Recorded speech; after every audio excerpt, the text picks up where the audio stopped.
Hello, welcome to this game review.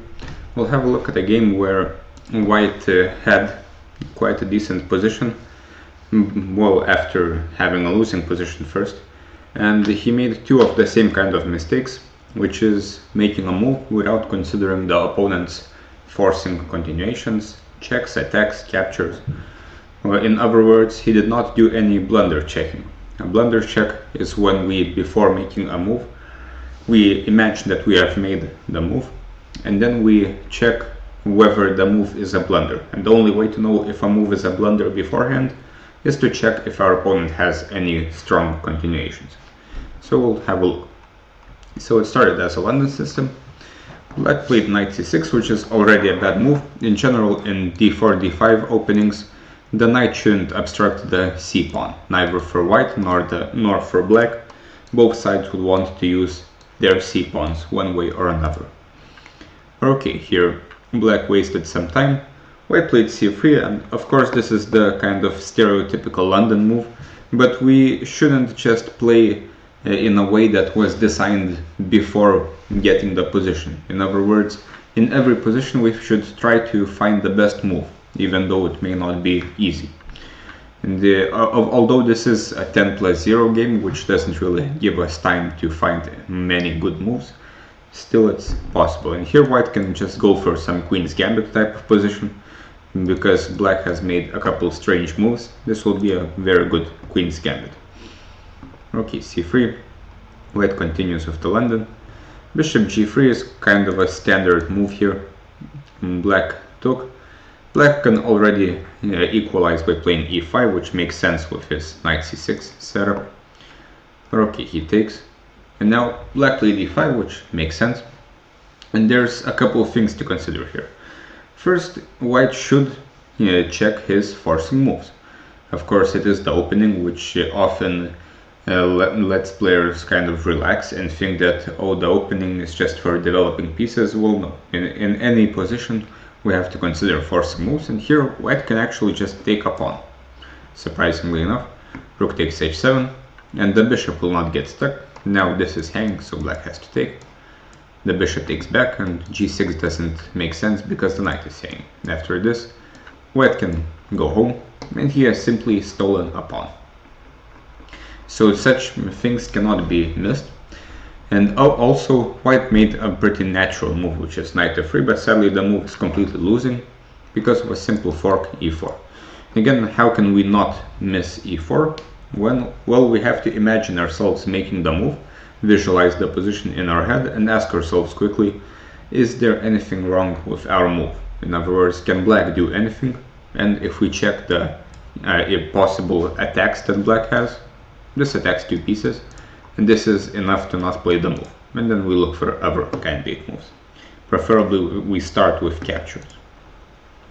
Here black is completely winning. White gives up the bishop instead of the knight. And then he starts exchanging pieces. So again, knight e5 is practically a very bad mistake, because now white is down a piece, and in general, if we're down material, we should avoid piece exchanges, because the piece up that our opponent has will be a lot more significant when less pieces are on the board, for instance in an endgame. So white should probably go here, try to at least get a few pawns for the piece, maybe develop the other knight, c4, knight c3, and try to play the game. But after knight e5, a lot of exchanges happen, which makes black's task of realizing the advantage a lot easier. A few moves pass. Here white plays f3, black takes, white takes back, and in this position black has basically only one good move, but it is good enough. Here black's bishop is kind of trapped, it cannot move anywhere, but the only solution for black is to find this forcing move, rook takes d2, which gives up a rook for a knight and a pawn, and it also saves the bishop. And in this position, material is almost equal if we talk points, but black is completely winning because two pieces are, as usual, a lot stronger than a rook, and also white's structure is very bad. Black's pieces will find easy squares, so black should win this. Instead, black played this move knight f6, which is completely losing. if white finds the right capture, which is to take on f6 with the pawn, after which surprisingly black's knight just got lost, and black completely did not solve his issue with the bishop. And now with this last move, black is losing not just the bishop but the knight as well. So now white is winning. White is winning.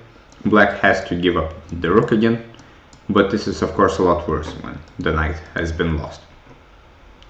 Instead, white takes here. Now black gets to take back, and here black has the advantage, even though the material is equal for the moment.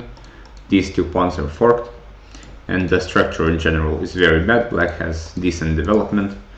And next, white makes a rather natural move, but again, the exact same kind of mistake. Before making any move, we have to imagine that we have made our move, and we have to check our opponent's forcing moves, checks, captures, attacks. And here there's not one but two forcing moves which win material for black, and it's enough to see this check to not go rook a1.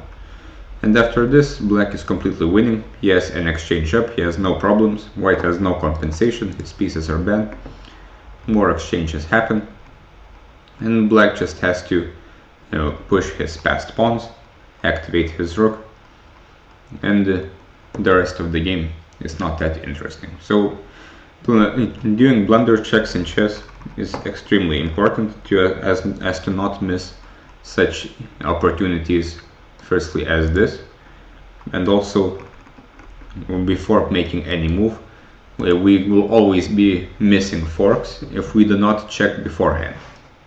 It's too late to see the fork now, as it has already happened. Don't forget blunder checks.